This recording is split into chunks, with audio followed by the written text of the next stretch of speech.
शब्बा खैर और मोहित सोने लगे हो?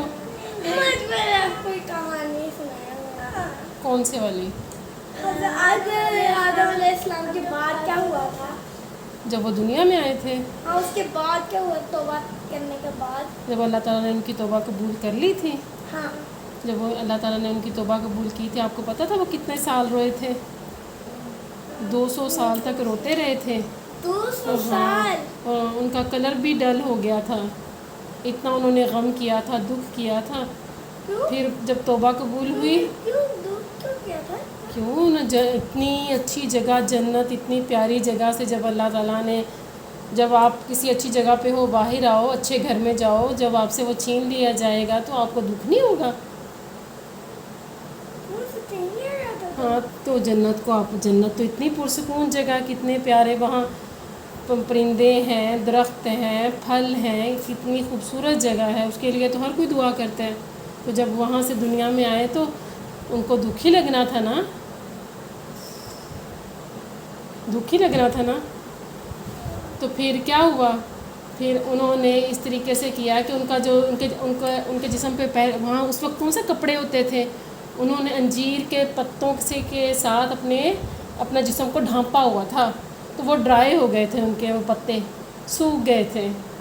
तो फिर जब उनकी तौबा कबूल हुई तो हज़रत जिब्राईल अलैहिस्सलाम आए, वो उन्हें अराफात लेके गए, और हज़रत अम्मा हवा को भी मैदान अराफात, वो जगह है ना, वहाँ उन्हें जाके मिलवाया, वहाँ मिले। तब हज़रत अम्मा हवा ने भी जो कपड़े पहने हुए थे ना, अंजीर के पत्तों के पहने हुए थे, वो भी ड्राई हो गए।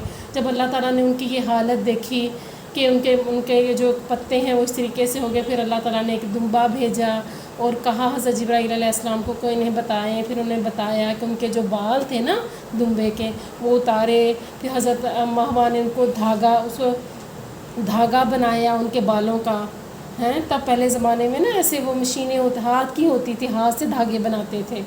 धागा बना के पहले हज़रत आदम अलैहिस्सलाम का जुब्बा बनाया, फिर हज़रत अम्मा हवा ने अपने भी कपड़े बनाए, अपना दुपट्टा बनाया, उस दुम्बे के जो बाल उतारे थे ना उसका जो धागा बनाया, फिर उससे ऐसे कपड़े बनाए। फिर इस तरीके से फिर सबसे पहले इस तरीके से हुआ कि हज़रत आदम अलैहिस्सलाम जब जन्नत से आए थे ना, तो उनके पास कुछ वहाँ जन्नत के दाने भी थे, जैसे गंदुम, ऐसे और बहुत सारे बीज थे।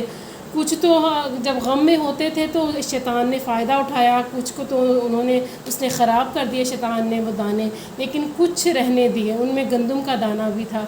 फिर हज़रत जिब्राईल अलैहिस्सलाम ने कहा कि इन्हें बोएं, आप ज़मीन के अंदर डालें। जब वो ज़मीन पर डालते थे ना, जब ज़मीन पर डालते थे तो वो एक ही दिन में खेती बन जाती थी।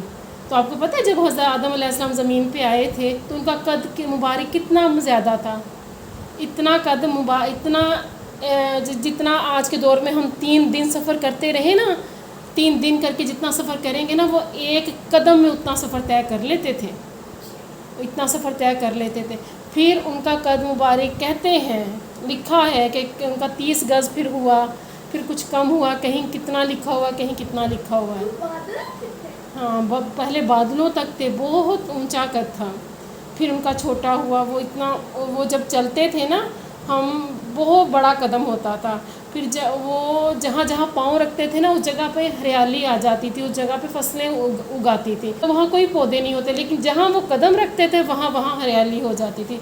जब फिर हज़रत आदम अलैहिस्सलाम ने देखा सारी दुनिया को कि यहाँ कोई भी नहीं अल्लाह ताला का नाम लेने वाला, उन्होंने फिर कहा नहीं कि आपकी नस्लों में से बच्चे होंगे, जो बच्चे होंगे वो मेरी इबादत करेंगे, सारे घरों में अल्लाह का ज़िक्र होगा, और उन घरों में जो बैतुल्लाह का घर होगा वहाँ मेरा घर होगा, वहाँ जो भी दुआ कोई मांगेगा वो कबूल होगी।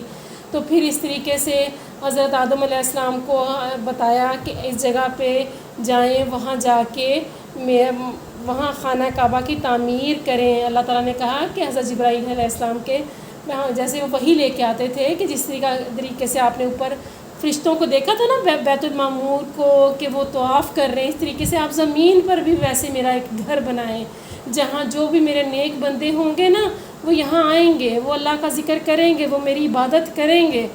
तो वो फिर घर बनाते हैं हज़रत आदम अलैहिस्सलाम।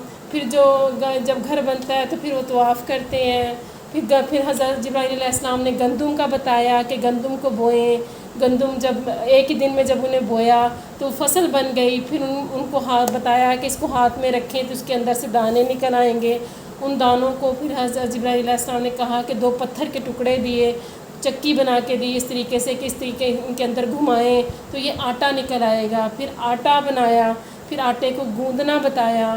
تو پہلی دفعہ وہ روٹی حضرت اماں حوا نے بنائی تھی. پھر حضرت جبرائیل علیہ السلام پتھر لے کے آئے، ایک لوہا پتھر کو، اس کو رگڑیں، آگ نکلے گی، پھر آگ جلے گی اور کھانا بنے گا، روٹی بنے گی. تو پھر پہلی دفعہ انہوں نے یہ روٹی بنائی تھی. کلر تھا نا، میں نے آپ کو پہلے بھی بتایا تھا نا کہ حضرت آدم علیہ السلام کا کلر بہت ڈل ہو گیا تھا. پھر اللہ تعالیٰ نے حکم دیا، حضرت جبرائیل علیہ السلام وہی لے کے آئے کہ آپ روزہ رکھیں. کون سا؟ 13ویں کا چاند، جب 13ویں کا چاند ہوگا تب روزہ رکھیں. جب انہوں نے روزہ رکھا تو جسم کا ایک حصہ وائٹ ہو جاتا ہے. تب پھر اللہ تعالیٰ نے پھر کہا کہ آپ 14ویں کا بھی روزہ رکھیں، پھر ان کا اور جسم وائٹ ہو جاتا ہے. جب آپ وہ پھر حکم آتا ہے کہ آپ 15ویں کا روزہ رکھیں، تب ان کا پورا جسم گورا ہو جاتا ہے. اور آپ کو پتہ ہے کہ یہ سلسلہ پھر حضرت نوح علیہ السلام تک چلتا رہا کہ وہ 13، 14 اور 15ویں کا روزہ رکھنا ہوتا ہے.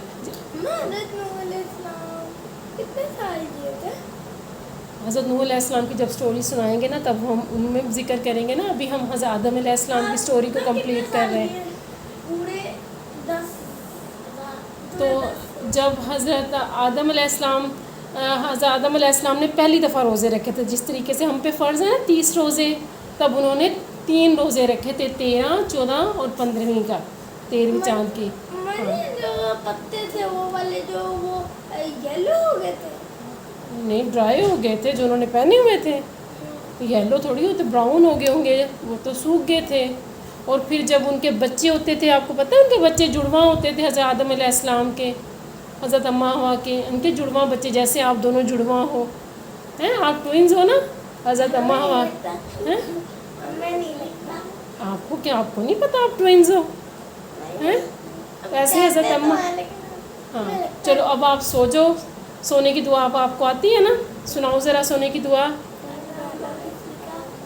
زور سے سناؤ. سیدھے طریقے سے لیٹ جاؤ، دائیں طرف منہ کر کے، دائیں طرف کرو، دائیں طرف کروٹ لو، اس طرف، ہاں کعبے کی طرف کروٹ لے کے سوتے ہیں. ہاں اور شب خیر، اللہ حافظ.